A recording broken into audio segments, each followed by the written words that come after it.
And then I just broke it down easy into the mind, the body, and the spirit. But how do we actually develop a soulful mind, a soulful body, a soulful spirit? And in each area, there's for an SOUL. And I wanted to make it simple. So the S is for sanctuary, for the mind. That was my very first thought when working with clients was, okay, we need a space for you to relax. It can't be at your office chair and it can't be in a noisy environment. Like we have to find something that's going to actually calm your nervous system down. So we created sanctuary space. And that's when I started to develop this soul system. Welcome to Her Unshakable Confidence with dynamic mother-daughter duo Simone and Olivia Knego, where they discuss the secrets of transformation and how to build bold confidence and unwavering resilience. From intimate conversations with inspiring guests to sharing their personal journeys of triumph and challenge, Simone and Olivia create a supportive space where every woman is encouraged to rise above her fears and love the woman in the mirror. Tune into Her Unshakable Confidence and join this special journey of connection and growth. It's like catching up with old friends who inspire you to be bravely and uniquely you. Hi, everyone. Welcome to this week's episode of Her Unshakable Confidence. I'm Simone Knego. And I'm Olivia Knego. And we did it right this time. Yay! Today, we have a very special guest. Sarah Alysse Bobo is a stress management consultant that helps companies and individuals find solutions to optimize an unparalleled lifestyle. She's the founder and CEO of Live Well, Enhance You, LLC, which formed out of a need for her clients to find balance in their lives. She branched into the corporate market to assist employees in creating out-of-the-box solutions and companies to develop incredible leadership events. She utilizes her BFA musical theater performance background to coach others how to be confident, yay, and understand the connection between brain and body. She is also the host of the Stress Free Solutions podcast. When she's not working, she writes music for her electropop duo, Maybe Soon, and goes out on adventures with her husband and newborn. Okay, first of all, welcome, but that last sentence, caught me. I was like, okay, This is so interesting. So thank you so much for joining us today. My pleasure. I'm so excited. So before I ask any other questions, I have to ask about the electro-pop duo. Yeah. Tell me more about that before we get into the meat. Yeah. So Jamie and I went to Columbia College together and we were musical theater majors. And during the pandemic, we decided that we were going to collaborate on music. I've always loved writing. I've done one-woman shows. I've done, small commercial jingles and stuff. But I was like, I really want to write something different. And he had formed this, it was a solo project called Maybe Soon. And he loved to use different art forms and video. And it was just really cool what he was doing. So with his creative endeavors, with the visual, I wanted to help with the audio, and then we combined forces, and Maybe Soon was born into this electro pop duo now. So we we had a hit that came out this past summer called Silly Me, and you can find it on YouTube. So if you're just looking for a fun jam, just go to YouTube, Silly Me, Maybe Soon. That's so fun. Yeah, thank you. So let's start on your journey. So obviously, stress management, which we all need, and wellness is deeply personal for you. So can you share, because I read up a lot, and can you share how your father's battle with cancer really influenced your path into this field? Yeah, I couldn't believe that. Reflecting on it, it's 8.5 years now, and he was my best friend. We were so close. For a girl dad, he would do anything for me. He'd come to every show. He was always there for me. So when he got sick and it happened so quickly, I wanted to do everything I could possibly do for him. And I went to my type A self, which was research everything possible on kidney cancer. But the truth is, cancer is so unpredictable. It could be a month, it could be 3 years, it could be, treatable and livable. But for my dad, it was something that metastasized so quick. There was nothing we really could even do. So it taught me a lot, taught me to enjoy present moments. I also realized that I was similar to my dad and I kept stressing. I didn't know about a lot of stressors that he had until the last few days of his life, where he shared with me everything, from his family to just work stress, but also like all the joy too that he had in his life. So that really made me rethink a lot of things in my life after he passed. So my dad passed away in 2019. He had lung cancer. He wasn't a Oh, smoker. And when he was diagnosed, he had stage 4 cancer. And so crazy. it's crazy. And, his symptoms were he had a cough. And it really does make you kind of rethink everything. And for me, it made me really want just to do more with my life, right? Mhm. And I feel like I do a lot, but it was just made me, my husband and I always say that we want to slide into home plate. Like we don't want to leave anything on the table. We really want to try as many things as we can and really enjoy all the moments because you just never know. Right. Yeah. So musical theater and fitness. I mean, I I think really, that's so fun. Thank you. you have such an interesting background. So Yeah. talk about I, how those fields converge to kind of create the practice you have today. yeah. Well, it was interesting because I started at Columbia College just kind of thinking I was going to go to New York, do the standard Broadway, audition, audition, rejection, audition, audition. Mhm.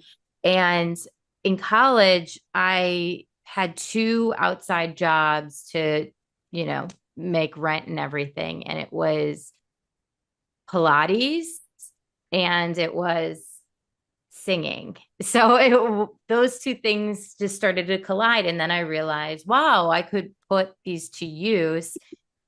So around 2018 was when I really loved both things. And I was like, why not marry the two? And Live Well Enhanced You was born. I started going into companies and doing improv with them. I started, getting them to sing. Like I have a whole program about enriching your soul. And I really teach people to like let your voice be heard, whether you're in front of a bunch of people or just one-on-one meetings. Like it matters, you matter, and we need to also communicate better. So I fell in love with just wellness and speaking as well, communication. So I'm so interested when you go into a company and you have people sing, like what's their response? Very apprehensive. hmm But usually, if I'm the one that starts doing it, then they start to feel more comfortable. So I'll have them do something silly. And I'm actually going to have you guys do this with me. It's more of a vocal warm up, but I have people clasp their hands together and then they'll shake their fists, and then you're going to let your jaw drop and you're going to say ah as low as you feel comfortable going, like a guttural ah. So here we go. One, two. Uh, Doesn't that feel good? It does feel yeah. good. It releases the tension in your Yeah. throat, and it also just lets the jaw hang. So anything that you're having from work, if you have TMJ, I have some jaw issues. Mhm. So I just do that, and it's like I'm fixed for the day. And so that's what I taught companies to do. That's my first step with them, to get comfortable feeling uncomfortable. And then we'll start to do like vocal warm ups, like those sirens, like all those things. Mhm. And it just makes them feel silly, of course, but it also opens up their vocal cords and they feel a little more confident. By the end of it, I don't even have to tell them, like I would do with Pilates, like lift your shoulders back Mhm. and breathe. They just automatically do it because they're having fun and they don't feel as tight. I really love that. Like with speaking, we do warm-ups like that all the time, right? Before you speak. But Right. really thinking about it from like the stress standpoint and really a way to relax yourself. And when you're in a group of people, it is kind of hilarious, right? I mean, you just Olivia, I think we're gonna do this like on Yeah, every it's like episode now. it's a fun icebreaker. I think it makes everyone more comfortable. I love icebreakers. I think they're so awesome. Yes. Makes things so much easier. And, if you see your boss doing it, you're going to feel really comfortable doing Hmm Yeah. Yeah. I wonder how comfortable the boss feels. But yeah, I think that Yeah. I think it's a really interesting way of kind of approaching things. I love it. I think that's just so Yeah. fun. Thank you. So you really emphasize the connection between gut health and stress management. I actually have Crohn's, so it's a big aspect of my life too, because anytime I experience stress, I also experience like an increase in my like the badness of my, I don't know the best way to say that, but like, yeah, my Your gut health gets symptoms, your worse. yeah, Yes. yeah, Yeah. yeah. So can you elaborate on like how understanding this connection can enhance one's overall like confidence and well-being? Yeah. So what I've noticed is when our gut is out of whack, what happens is there's going to be reactions. Like people notice it in their skin. They'll notice it, maybe that certain foods make them Hmm break out. For me, it's pineapple.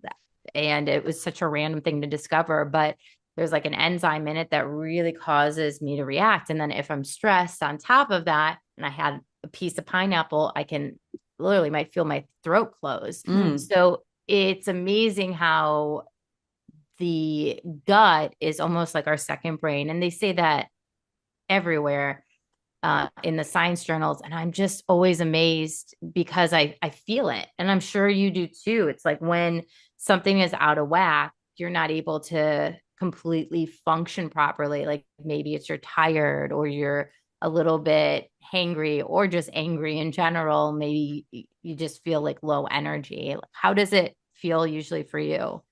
I think for me, I like besides like the general pain of it, I get like symptoms in my joints, especially, and then an overall sense of fatigue. I think, and like that affects my like mental state as well. I think I'm just generally harder on myself during like m moments of stress and like moment of poor gut health. And it just kind of ends up being this cycle of like I'm stressed, so I'm feeling more sick, and then I'm stressed because I'm more sick, and then I feel more sick because I'm stressed about being sick. And so I Yeah. just kind of try to avoid the entire situation as a whole. Yeah. It can be very challenging, but something that I've noticed that has helped my clients is to basically take a step back and look at where the stress came from. What are you doing every day? Is it something in your morning routine, or maybe it's a coworker or something at school? Like there's Mhm. so many little pieces. And with the joint stuff, I've noticed that with my fitness clients, right? When they are in this overwhelming state of fight or flight, they get stuck that they can't even move. Mhm. And their joints then get stiff, and then they don't work out because they're feeling like crap. But in the meantime, while they're feeling like crap and not working out, it's just making the situation worse. Yeah. So then everything is getting that connection again and trying to figure out, well, how can I manage my joint pain and my stress pain, but also like not overdo it. And that's Yeah. I think where everyone gets into that more fight or flight. Yeah, I definitely feel that. And I do too. I mean, I have a lot of gut issues and I've tried so many different things, but when my stomach's off, everything is off, right? Like Mm-hmm. it just makes me feel bad all around, Mhm. mentally, physically, all of it. And so I really do try to focus on what I eat, my probiotics, all those different kinds of things. But I feel it for a lot of people, they don't make that connection that your gut health really can affect so many different things. And I want to say just in the last several years, did I realize and did I really kind of research that more of what an effect it has on everything. Yeah. Something that may help too, because I know it can be really challenging. Like people will do food journals and then they'll like look at everything they eat, and then that makes them even more stressed out. Mm. But something that I've done is a gut feelings journal with my clients, where they analyze like after they eat, like what are they feeling like in the Mm-hmm. morning? What are they feeling like? Are they feeling bloated? Are they feeling foggy in the brain? Like at certain points of day, you'll notice that, wow, I'm anxious after every lunch. Why is that? Is it because I'm walking into this meeting and I'm dreading it, or is it something else? So that's also a way to kind of check in with yourself without creating more stress. Mm-hmm. Yeah, I had to do the FODMAP diet for a while, and I found that really stressful. I was like, Yep. every little thing. And I was like, I don't know if I think I'm making myself worse. Not to Mm-hmm. say that it doesn't work for people. Of course it does. But I think like my hyper focus on every little thing was just stressing me out even more. I feel like a lot of the times, I mean, there's some naturopathic doctors that are absolutely incredible, but there's also some people and fundamental doctors or functional medicine doctors, but there are some people that just focus on the what you should not have. And I think that Mm-hmm. is such a disservice. It's like, what can I have? What are the Mhm. things that I'm going to have that are going to provide me nourishment versus all the things I can't live without? Exactly. I think that was probably the hardest part about being diagnosed was, I mean, now I'm like on a great medication and I really, it's more of just like a normal level of careful that like, yeah, probably average person wouldn't have to do, but like someone with a stomach disease does. Mhm. But when I first got diagnosed, it was the list of what you could eat was like nothing. And it wasn't stuff that was like actually good for you. And yeah, it was a healing process, but like still, it was like kind of one of the most disheartening things to hear is that like all I had to eat was like carbs. Yeah. Yeah, they put her on, we called it the white trash diet. It was like white bread, white rice, and this girl wanted to travel the world just to have soup, like Yeah. she's like a foodie. Yeah. And they're like, you can have this and this and this. And she was like, that doesn't seem healthy. Like it just made no sense. I get like it was trying to calm it down. I understand. So like nothing spicy, nothing acidic, all those kinds of things. But it went against everything that you would think of in terms of health because, right, flour, rice, Yep. and yeah, I mean, but Gluten, gluten, gluten. Yeah. yes, luckily that phase is over. So now it's just kind of monitoring the rest of it. hmm So I want Well, to, oh, I'm sorry, go I ahead. was going to say, I think that's amazing that you've taken it into your hands too and said, if that wasn't working, then I found someone else that would help me too, because that's a lot of people get in that trap, Yeah. you know? I actually think like on that, a lot of people, I mean, I'm thinking of my cousin actually, they get stuck with the first treatment option, and it usually is a bad treatment option, especially for people that weren't diagnosed with anything in the last like 4 years. And so like my cousin doesn't treat his stomach disease at all, like through that, not through diet, not through like medication, and it's just Wow. like hoping kind of. And I think it's really like it's a it's a weird thing because there was such a disconnect between like what you actually need and what doctors were like telling you for a while. And hmm like for me, like some people with Crohn's, it's like, yeah, they can't eat anything. But for me, I just like had to do the searching and finding for what I could and like what was actually good for me. And then in turn, like figuring that out kind of just decreased the level of stress in my life, period. Amazing. I mean, I think when you're diagnosed with, an autoimmune disease, then it's that in itself is so stressful, right? It Yeah. just adds like a whole nother level before you even try to address the disease. It's kind of like, oh my gosh, I have something that I'm going to have the rest of my life. How do I approach this? And especially as a teenager. Yeah. Yeah. Okay, so enough about you, Liv. Okay. Ah, So I want to hear about the soul system that you developed as part of your coaching. So can you tell Yeah. us more about it and what it entails and how how people work with you on that. Yeah. So I developed it, and I think in part was because I had my podcast, Stress Free Solutions. And then I was just kept on thinking and playing with soul. And a lot of my private clients, we always talked about like, well, what's your soul telling you? You know, again, gut findings. It's everything comes back to like what internally is going on. And then I just broke it down easy into the mind, the body, and the spirit. But how do we actually develop a soulful mind, a soulful body, a soulful spirit?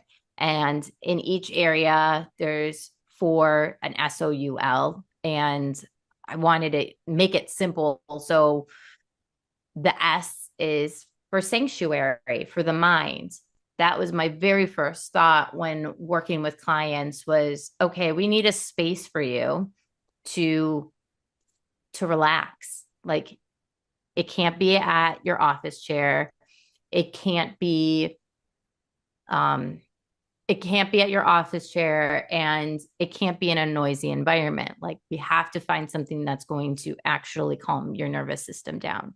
So we created the sanctuary space, and that's when I started to develop this soul system. So what you can do with a sanctuary space is you can have something like a candle, and you bring it into that space, and it's going to help calm one of your senses down. You could bring music into that space, or you can just focus on your breath, listening to your breath. So it's for anyone that just is wanting to find a little solace in their life. So that was the very first step for me and for a lot of my clients too. But I had to, again, kind of connecting back to when my father was sick, I started creating these little habits for myself to get my mind to relax my body, you know. So I had to do with body optimizing my fitness and making that a priority so that I could listen to the doctors, be alert.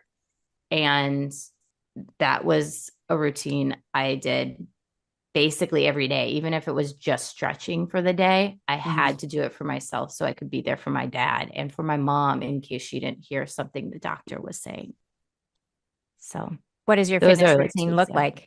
like? Just out of curiosity. My fitness routine looks very different now that I have a baby. A baby But changes everything. she changed everything for me. So I try and get into the one strength training. I actually ended up buying kettlebells on Prime Day. And I was like, you're going to get a 20-pound, a 15-pound, and then two 20-pound dumbbells and just have it in your house. So you have no excuses. I mean, the gym's right across the street from me. I don't really have an excuse. But if your kid is with you 24/7, then what are you going to do? So on her naps, like I'll fit in a 30-minute routine. Otherwise, it looks like Pilates once a week, doing core work, and then strength training right now 2 to 3 times, and then walking. And that's easy because I can walk outside with the baby. Yeah. Yeah, it's interesting how things change over time. I mean, I've definitely had different things that I've done. I can tell you right now, I'm not doing anything. I need to get my butt in gear, and this is kind of motivation for me because I know I need to be doing stuff. Actually, we have a friend who opened a Pilates studio, and so I said to my husband yesterday, I was like, okay, that's what I'm gonna start doing. I'm like one Feels of so those good. people that when I start, I overdo everything. And I need to learn moderation because it just seems that I'm like, nope, I got to finish everything. And Yeah. it's not the way to do it, obviously. But I feel you on that. Like I try and do everything. I have to get my whole to-do list the whole day, get it done so then I can relax the next day. But then you haven't relaxed that entire day. So then you're stressed for your relaxed day. But yeah, it's interesting. Fitness has changed over time for me in general, I think. Just from when my dad passed, I felt like I was working out so much and just releasing stress from my body. And then for a couple years after that, I was into cardio workouts. I did a triathlon, not a full blown one, a sprint triathlon, which is still so challenging for the body. And I was a vegetarian for a while. There's like just so many different iterations of life, and we just have to kind of do whatever our bodies are telling us and listen. Yeah, I feel like when we do what we need in the moment instead of focusing on what everybody else is doing, or, I was tonight, my youngest daughter she's into this TikTok craze, the cucumber guy. I don't know Oh his my name. God. Yeah, Oh me my too. God. Okay, yeah. So, What's the cucumber guy? ugh, He just eats whole cucumbers. but he makes like weird salads with, not weird, but he makes salads with them. Not salads, like he makes like these shakeable bowls, right? So he They're cut just them a whole marinated cucumber. Yeah. cucumbers. I mean, and that's what, so I literally bring this. So she was like, "Can you get me all the ingredients for this?" And I was like, "Okay, this is healthy. Why not?" So, but it was hilarious because she's making it. And I was like, "This is like a salad. We make this almost every night."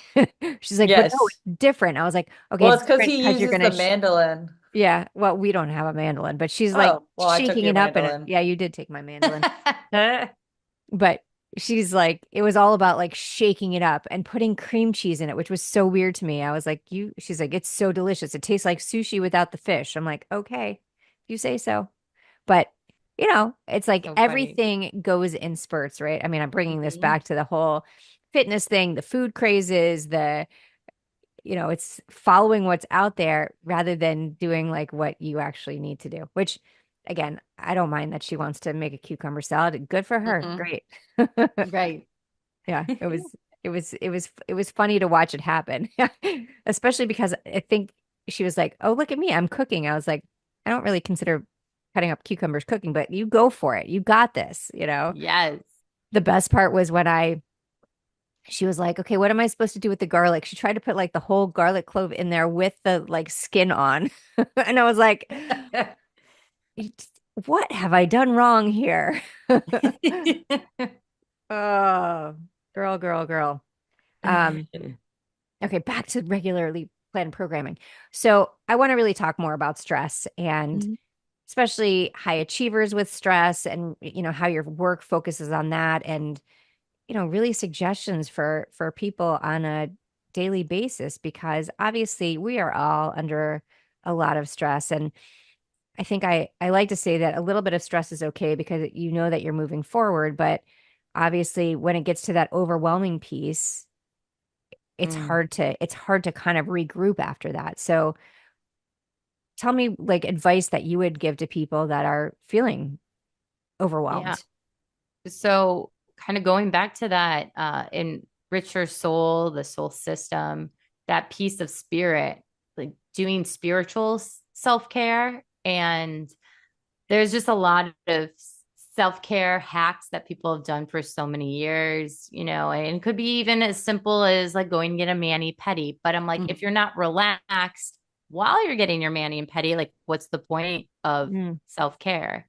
So what I've been trying to get individuals at companies to do is if they're going to have their wellness day and they're just focusing in on that, it's like unplug from everything else and focus on the present and your spiritual self-care. Like what exactly is going to move the needle forward? It's not a bunch of to-dos, it's actually to don'ts. Like I'm going to stop scrolling. mm, I'm going to stop doing tasks late at night on the computer. I'm going to tell myself and my boss, like, no, I'll mm. get to you in the morning. And it's really hard for people to close that laptop. So that's why we focus in on that spiritual self care piece. Yeah, I think that setting boundaries is a really hard thing for most people, especially when it comes to your boss, but when it comes to your family as well. Mm-hmm. I mean, across the board, whether it's your kids or your husband or your parents, you Hmm. always feel like you have to say yes. Olivia, do you feel like you have to say yes when I ask you to do something? Yes, This is actually a quite frequent conversation of my therapy is Yeah. Oh, that good. I expend a lot of my energy onto like family issues, or I have been up until law school starting. Granted, right now I have no time for anybody else. Yeah. And I would do a lot of things like looking back that like my friends would not have done for like their family. And some of it is just like, yeah, I have like an obligation to. But not because you wanted to? Sometimes I want to, but sometimes the want is more fueled by the obligation to. Hmm. Like, do you think I really want to write an essay for someone else? No, I don't even want to write my own essay. True point, true point. But if you get paid for tutoring, that's not so bad. Well, yeah, that's Not different. But writing like an that's like essay. asking if Yes. you want to go to your job. No, you probably don't, but you want to make money. Hmm. Hmm. Hmm. Okay. I guess I need to let you set better boundaries. Yeah, thank you. You're Appreciate welcome. it.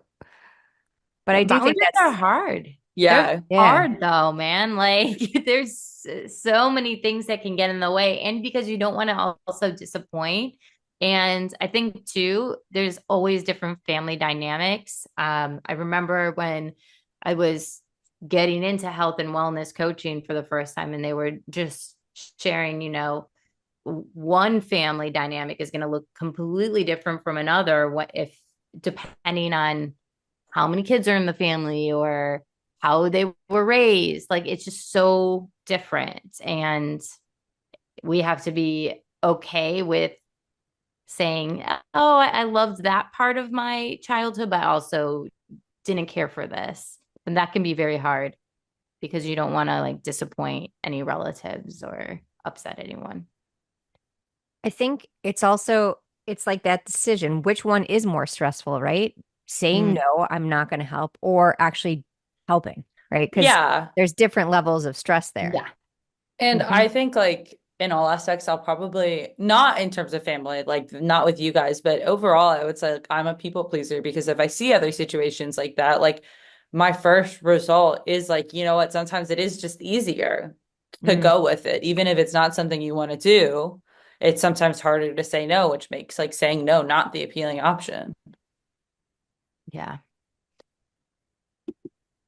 Yeah, I I'm like, think that can be stress. I mean, saying no a lot of times is more stressful than actually just doing it. And I think that's why we struggle a lot with the idea of letting other people, like trying to delegate work, right? Sometimes we're like, mm, oh my gosh, I'll just do it myself. It's so much easier. yep. But it's not the right way to do it because obviously there's a reason that there's a system in place is for because you can't do everything by yourself. Hmm. Right? Exactly. But I don't know, in terms of family stuff, it is an interesting dynamic. I mean, with us having six children, right? There's always something going on. There's always these expectations. And especially as a parent, for sure, you never want to disappoint anyone, or you just decide you're going to disappoint everyone. It's kind of like one or the other. Yeah. Well, came from an only child. I was an only child. Hmm. So that was interesting for me when my dad passed because I was just like ride or die. Anything my mom needs, like she could call me 20 times a day. And I just let that happen because I felt like she needed it. But then I realized it was a crutch for her. Hmm. And over time, I was like, okay, well, how am I going to set this boundary? Because I've created a different kind of boundary. So it's like then I had to revert the boundary and say, hey, I want to spend time with you, or I want you to be able to call me, but I also need the space. It was so challenging. And yeah, it was interesting just Hmm. figuring that out for myself. Yeah, I feel like I'm also a people pleaser in certain respects. I mean, I've learned how to kind of hold up boundaries, but for some people I really struggle. So, especially my mom's big thing is she wants to when she gets rid of anything, she can't get rid of it. She has to bring it over to our house and give it to me. And like I don't want that. Hmm. But I don't have the heart to tell her because she'll say, if you don't want it, then you just get rid of it. I just can't do it. Right. And so for periods of time, we'll have like all kinds of stuff stacked up that she brought over. And it's really it is stressful, right? But it's also stressful to say to her, hey, don't do that. Because Hmm. I understand why she's doing it. I understand that it's just really hard for her. So for me, it's just easier to say, it's okay, I'll take care of it. And I don't know if that's really the right answer all the time. Hmm. Liv, you? Um, I mean, I think it depends if you're just like enabling or not. And I mean, but with it's also just it's always easier in some aspects to enable like that instead of setting that hard boundary. Especially, I mean, with grandma, like I don't want to ever say no to her. But I mean, she's your mom. It's different. She's my grandma. Yeah. I mean, I think you like saying no to me now. I think you didn't before, but I think you easily can say no now. Oh yeah, I just like because you are also respecting of what I'm doing. Yeah, for sure. Absolutely. So talking about hard things, Sarah, what's the hardest thing that you've ever done? Hmm. Hardest thing I've ever done. I'd say most recent is what comes to mind. And it last November, we moved from Chicago um, to Florida, and South Florida, and I lived in Chicago for 17 Mm. years. I had all my friends there, my career, everything. And I just felt that for our family, we needed to be down here. My mom moved down here. So, it was a hard decision to make, but and especially because Chicago was my home, but I just couldn't see myself in the burbs of Chicago. So it was like, and I've always wanted warmer weather. So we decided down here, and it ended up being honestly the best decision. Like I'm getting a lot more confident, honestly, with myself, I feel, because it took me out of my comfort zone. Mm. Yeah, I think that's true a lot that when we are in the same situation for so long, right? You don't have to test any boundaries. And Hmm. I think it's always good to put, I mean, you're Olivia right now, you're completely in a new situation. Your For sister's sure. about to move to Wales, a completely new situation, right? Hmm. So it's like getting out of that comfort zone. I think that is such a big way of building confidence because it's trying the things that you haven't tried before. It's really stepping into something that you don't know. And if you're hiding away from it, then Hmm. it's hard to build anything. Yeah, Yeah, definitely. I think that you kind of just have to go straight into it. I think I don't know. It's hard, but I think life is just, unfortunately hard. Mhm. Yeah, I think across the board it is. Olivia, with law school and everything, how was that completely like a 180 for you? Yeah, I mean, like I went from my senior year spring semester of undergrad, I had class 1 day a week. So I literally did like pretty much nothing to I work 7 days a week now. I probably do minimum 4 hours a day, but usually it's more like 10 Mm, for 4 hours on like Sundays and 10 normally throughout the day, to be quite honest. But it's not as hard as well, the content's hard, don't get me wrong, but the time management isn't what I thought it would be. I think that what actually really did prepare me was having so much free time my last semester because it really got me thinking about how much time you really have in a day. So it's led me to mm. prioritize wanting my downtime and realizing there's like ways to do that that aren't just I don't know, it's just it makes you realize like how much time you waste as well, just like sitting on your phone for that extra hour after school Yeah, instead of diving into your homework. Well, I could have been done and go to bed an hour earlier. And I'm like a 9 to 10 hours of sleep kind of person. So like I think by prioritizing those things, I've really been able to build like an efficient studying habit and efficient schedule. that's awesome. Yeah. Yeah. It's it's kind of it's fun to watch. I mean, in her in her downtime, she picked up a big hobby, which was crocheting. And man, Yeah. I just love watching kids these days. I know you're not a kid anymore, but kind of still a kid. But just the way it works now, you just watch stuff and you learn how to do it. And I've had friends who have taught themselves to play guitar and learn how to crochet and learn how to knit just by watching stuff and doing Mm, incredible things. And I wouldn't have thought about crocheting when I was 21. I wouldn't have considered that as part of what I wanted in my wheelhouse. But I think it's a great self-care habit, and I think it's a great Can relaxation. make my own clothes. It's kind of awesome. Yeah, it is awesome. I mean, it's amazing that you know, that you can do that. Yeah. Thank you. mm, that is really cool. Okay. So now that we're closing at the end, I wanted to ask you the final question of what's the best advice a woman in your life has ever given you? Mm. It's not the final question, just so you know, Liv. I got one more after Oh, that. Don't you worry. I didn't realize that. Usually it is. I know. I remember when I was a little girl, I was in like a theater camp, and basically it was just straight up from a play called Funny Girl Musical. And the director said, make sure that you don't let anyone rain on your parade. And Hmm.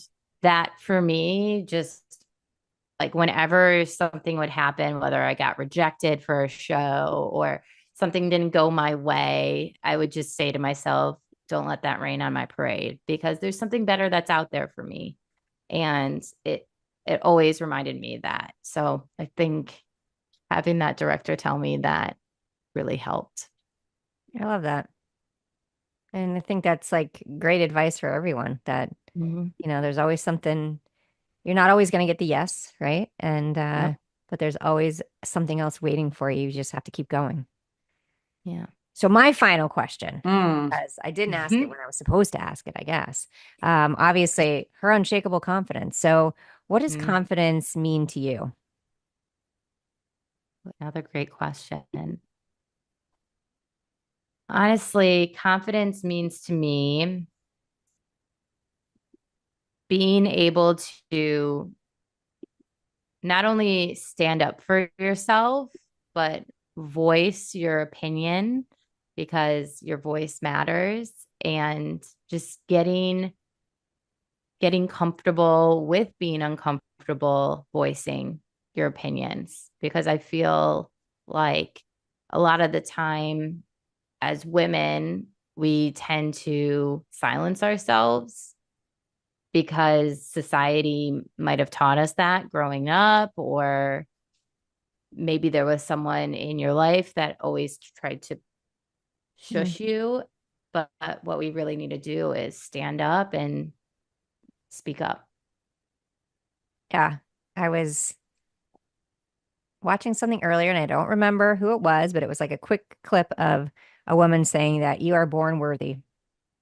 Don't listen to what anybody else says. You are worthy. You were Mm-hmm. born worthy. You are still worthy. And I think that it's so important that we remind ourselves of that every day. And I think that also helps build confidence. Yeah, So, Liv, 100%. tell me your calendar. Fear is now a giant cosmic joke, one that, once upon a time in our evolutionary history, was deadly serious and designed to help you survive a wild and dangerous planet. Except you're now trying to survive a meeting or an interview or a date or a career change or saying something you've been meaning to say but somehow can't bring yourself to.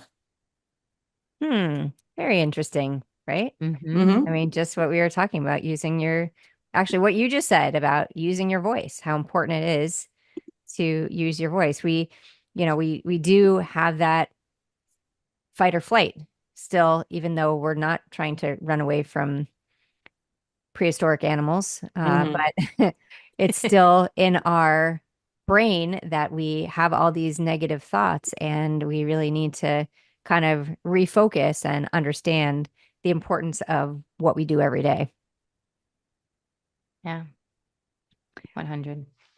So tell people where they can find you, where they can find you for coaching and talk about your podcast, and we'll include everything in the show notes as well. For sure. You can connect with me on Instagram. That's where I show up probably the most. Sarah Alysse Coaching. And then you can also go to www.livewellenhanceyou.com and make sure that you connect, go to contact us, and just send me a message. You can even just write the word soul, and I'm happy to give you a consult and we can just talk about what stressors are bothering you currently and just move forward from there. But I'm really, really honored to have spoken to a mother and daughter team. I think it's so kick-ass, guys, that you guys do this with each Oh, other. thank you. Like, it's so brilliant. This is the first interview I've done with a mom-daughter duo, and I just think it's fabulous. So thank you for having me on. Thank you. Thanks for being here today. We really enjoyed Yeah. it. And yeah, it's a fun thing. Like it's kind of nice that we get to do this together. And well, I guess I should say I'm happy that she wants to do this, right? Oh, It's this that was this so one sweet. this is not an obligation. This is a choice. So, and I love that. Yeah. Yeah. So thank you everyone for joining us on Her Unshakable Confidence. Please share this episode, like it, leave a review, all of the things, and always remember that you are unshakable. We'll see you next time. Bye, guys. Thank you for listening to Her Unshakable Confidence with Simone and Olivia Knego. We hope this episode has made your day just a little bit brighter and given you the inspiration you need to confidently go about your week. Always remember to be authentically you. Don't forget to like and subscribe so you never miss an episode. And feel free to connect with them on Instagram at Simone Knego and at Olivia Knego. Till next time.